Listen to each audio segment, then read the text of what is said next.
ආයුබෝවන් කිරිසිහිනේ YouTube channel වෙත ඔබව ආදරයෙන් පිළිගන්නවා. අද මාතෘකාව මව් කිරි වඩන ආහාර. මං අද ඔයාලට අරගෙන ආවේ මේ කාලේ අම්මලාට තියෙන දැවෙන ප්‍රශ්නයක් සම්බන්ධව. දරුවෙකු ඉපදුණු පසු මාස 6ක් ගතවන තුරු දරුවාට මව් කිරි හැරෙන්නට අන් කිසිවක් නොදිය යුතු බව වෛද්‍ය නිර්දේශයයි. මන්ද මව් කිරි යනු දරුවාගේ ශරීර වර්ධනයට වගේම මානසික වර්ධනයටත් බෙහෙවින් උපකාරී වන පෝෂක පදාර්ථ රැසකින් සමන්විත මුදල් වියදම් කොට ලබාගත නොහැකි අමිල සම්පතක් වන නිසා. නමුත් වර්තමානයේ වන විට මව්වරුන්ගෙන් අහන්නට ලැබෙන මැසිවිල්ලක් තමයි දරුවට හරි හැටි කිරි නැහැ කියන එක. මොකක්ද මෙයට හේතුව? මුල්ම හේතුව තමයි මව විසින් ලබා ගන්නා වැරදි ආහාර. කෘත්‍රිම රසකාරක, වර්ණක, කල්තබා ගැනීමේ ද්‍රව්‍ය යෙදූ ක්ෂණික ආහාරවලට පුරුදු වී සිටීම මෙයට හේතුවයි. උයන්න කම්මැලි, කන්න කම්මැලි වගේ මැසිවිලි හේතුවෙන් මෙවැනි තත්ත්වයන්ට පුරුදු වීමෙන් ඔබ විසින් ඔබේ දරුවාට සිදු කරන්නේ අසාධාරණයක් නොවේද? එසේනම් දැන්ම වෙනස් වන්න. දරුවා ඉපදුණු විගස මවගෙන් ලබා දිය යුතු රන් කිරි ටික හෙවත් කොලෙස්ටරෝල් වල සිටම නිසියාකාරව නොලැබුණහොත් දරුවා කහවීම වැනි තත්ත්වයන් වලට පත්විය හැකි නිසා ඔබට සහ දරුවාට දැඩි අසීරුතාවලට මුහුණ දීමට සිදුවිය හැකියි.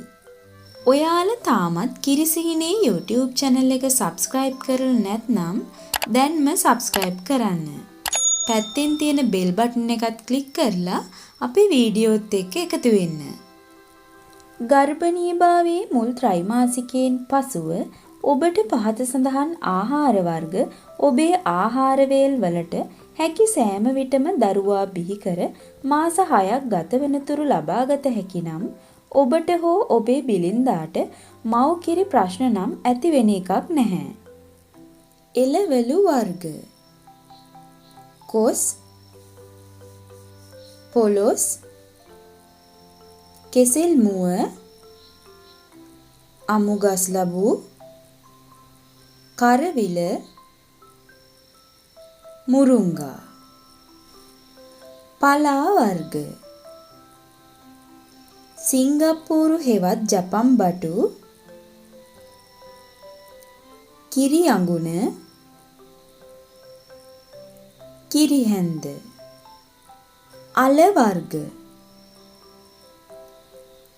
රාජ අල, නෙළුම් මල, බතල.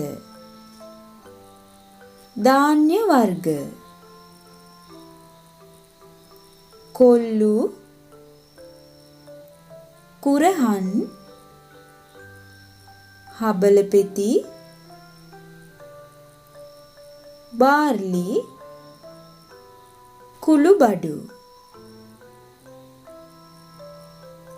සූදුරු,